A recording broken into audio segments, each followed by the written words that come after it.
welcome to Stu Stuck at Home. And yes, this time Stu really is stuck at home.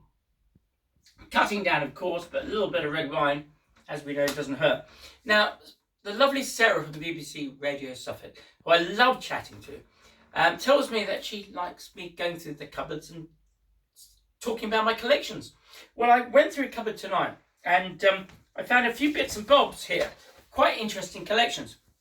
And I think she's going to like this, being a DJ, because I found a load of records I haven't played for a long while. And I also found an old picture of the chap who trained me. There he is, David Brooks. Many years ago at the Marlborough Hotel, he trained me, and that's when I went to visit him at the Dean Court Hotel, which he ran very successfully. And that was in about 2007. By Jove, without this man, what would I be? So that came out of the cupboard too, because it used to be on the shelf at the Riverside, and so did these. Now this LP is Blondie LP. A chap called Collins gave me this, or lent it to me, and I've never given it back to him. He lent it to me at school. So if you're out there, Collins, and I can't remember his first name, in those days we called everybody by the surname, he lent me that LP, and it should go back to him. James Collins, it's just come back to me. James Collins, St. Joseph's College. So that's his. I've still got it. It's a long while ago. I've got Cliff Richard here as well. I mean, I was an odd man, really. Odd boy, because Cliff Richard.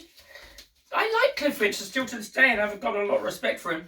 And then there's the hit sounds of the Top of the Pops. So it says 12 tops hits. So that means it's sound-alikes. So they weren't really the real singers. So there I was, all excited about going to the town to get my LP. And I came back with my brother telling me they're sound-alikes. So I didn't even have the real artist singing them, which is a bit disappointing. And then, of course, we had the Beatles competition.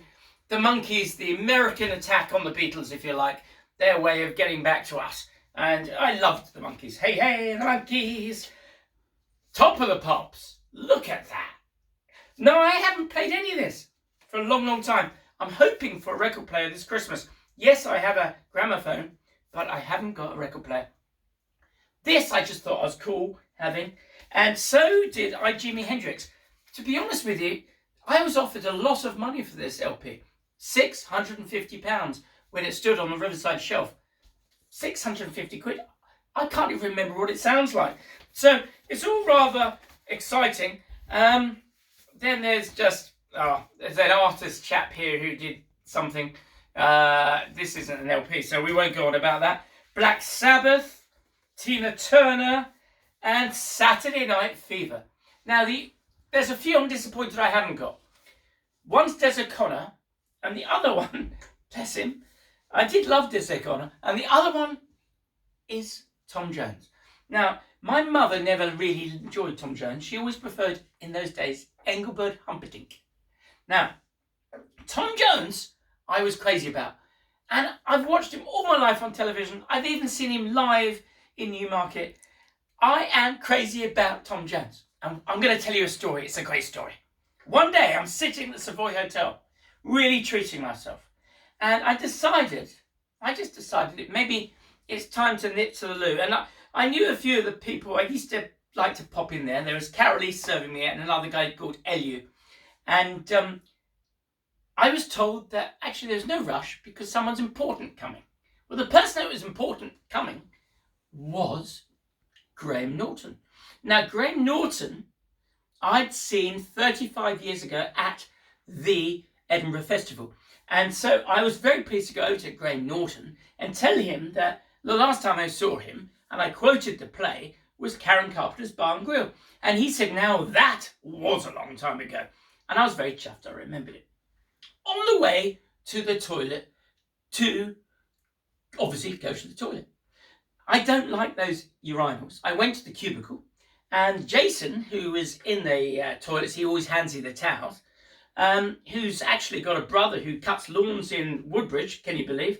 I used to always like to say hello to Jason, handed me the towel and I was washing my hands. And I looked to the left and I saw Tom Jones. Now, I'd just seen Graham Norton, for goodness sake. Now, it's it's a question of how famous people affect you. So when I saw Tom Jones, I kind of went, because he's my hero. I just love him. He's a legend. And I plucked up the courage and went, Tom. He didn't look round. I went, Mr. Jones. He didn't look round. I said, Tom Jones. He looked round. And he grabbed hold of my hand and shook my hand. We'd both washed our hands at this point, I may add. And, of course, he put his hand on my shoulder, which I'm not going to do to him, am I? Because he's the king.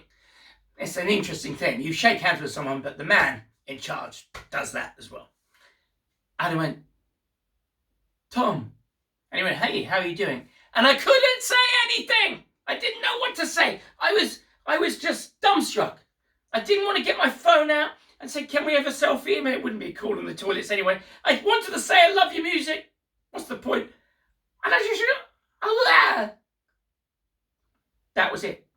And then I went back into the bar and sat next to Graham Norton. Well, not right next to me, he was over here. And I'm texting my brothers, you won't believe who I've just shaken hands with in the toilets. 2 of my brothers. I've only got 2 brothers. There's 3 of us. And they both said, who? And I said, Tom Jones. And one of them texted me, it's not unusual. And the other one texted me, what's new, pussycat?